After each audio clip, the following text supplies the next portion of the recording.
everyone, welcome back with me. Don't forget to like, comment, share, and subscribe this channel. Sam Bankman-Fried, the news report FTX plans to purchase stake in Huobi.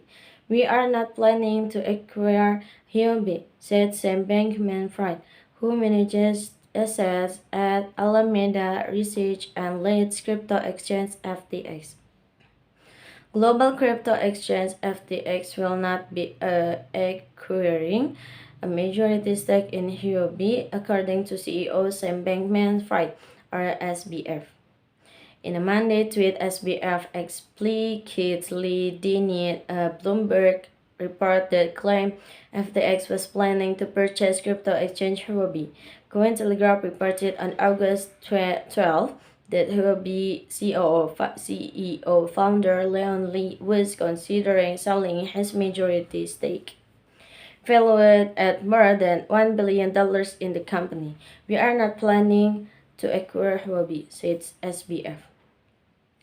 Under SBF's leadership, both FTX and Alameda Research have stepped in a few times amid the bear market to bail out crypto firms facing liquidity issues.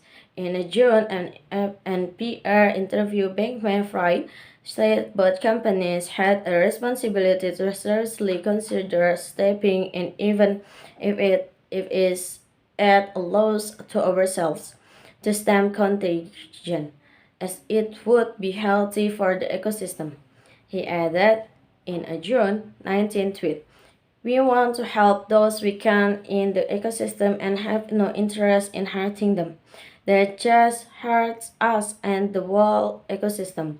In June, Alameda offered Voyager Digital a $200 million USD coin loan and a revolving line of credit of 5,000 Bitcoin BTC worth roughly 300 million at the time. FTX also extended a 250 million revolving credit facility to BlockFi, a company that reportedly grew by roughly 250,000% in 2022, despite cutting to 20% of its staff.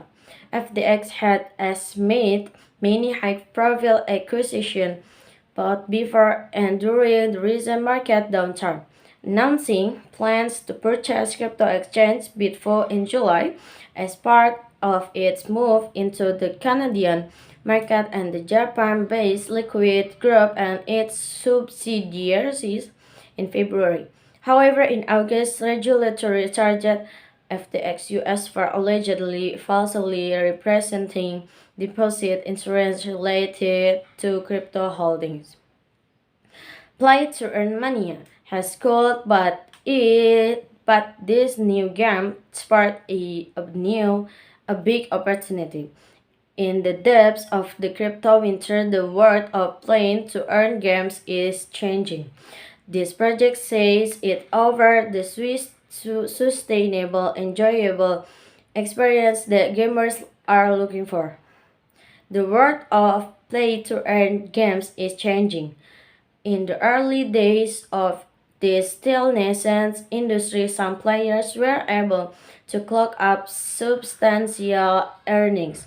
Some in Southeast Asia even end up quitting their jobs to focus on P2E because they were receiving higher incomes than in their day jobs. But there were questions over whether this was sustainable, and with the bear market setting in, many big names in the P2E space have had to make significant adjustments to ensure their projects are still viable. Some have now announced that they are making a shift to play and earn, meaning there is less emphasis on the financial side of gameplay. There are titles out there offering a paltry 39 cents a day to even the most active players, a sum that's hardly likely to set the world on fire. Now, a new P2E game that's being released at the end of July aims to stand out from rivals in the speech. Maybe that's all from me. Thank you for watching. Don't forget to like, comment, share, and subscribe the channel. Bye bye.